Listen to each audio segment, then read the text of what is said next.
Rapport annuel du SPPG sur la liberté de la presse en Guinée, édition 2024. Titre 2024, année d'obscurantisme en Guinée. Synthèse. Le syndicat des professionnels de la presse de Guinée, SPPG, est à son 3e rapport annuel sur la liberté de la presse. Tout comme les premières et deuxièmes éditions, le rapport 2024 aussi revient sur des atteintes majeures commises entre le 1er janvier et le 31 décembre. Pendant cette période, 32 journalistes ont fait l'objet de séquestration et 16 arbitrairement arrêtés. Parmi les 16 arrêtés et placés en garde à vue, 2 ont été jetés en prison à la maison centrale de Koronti. Parlant des cas d'agression physique, 2 journalistes d'un média public ont été sauvagement battus à Conakry par des militaires. L'extrême violence des coups reçus a fait déboîter l'épaule droite de l'un des journalistes agressés.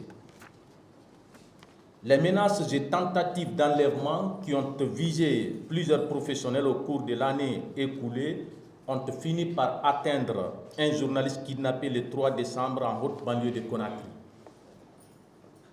Avec cette autre façon de régler des comptes aux hommes des médias qui a pris de l'ampleur à partir du 2e semestre de l'année, au moins 4 professionnels ont fui le pays avant fin décembre.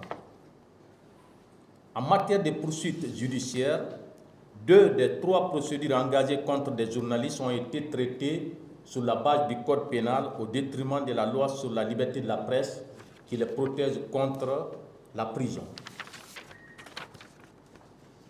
Sur le plan des mesures administratives liberticides, 4 radios et 2 télés privées sont fermées à Conakry par le ministère en charge de l'information depuis mai 2024, ainsi que leur démembrement en région. À ces cas de fermeture s'ajoutent 2 sites d'information et 3 journalistes suspendus par la haute autorité de la communication pour des périodes allant de 3 à 9 mois. Ce qui fait un total de 70 atteintes graves à la liberté de la presse en 2024 contre 23 l'année précédente.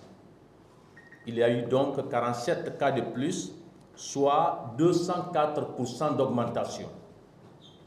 Ces chiffres peu honorables, étendus sur l'année, donnent en moyenne près de 6 cas d'actes liberticides commis chaque mois.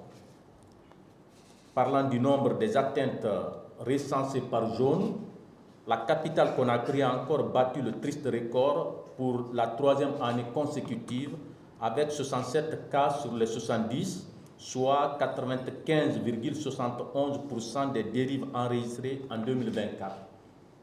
Conakry est suivi de la région administrative de Kankan qui compte 3 cas, l'un à Kankan-Ville et les 2 autres dans la commune urbaine de Mandiana. Conakry, le 4 février 2025, le Bureau national.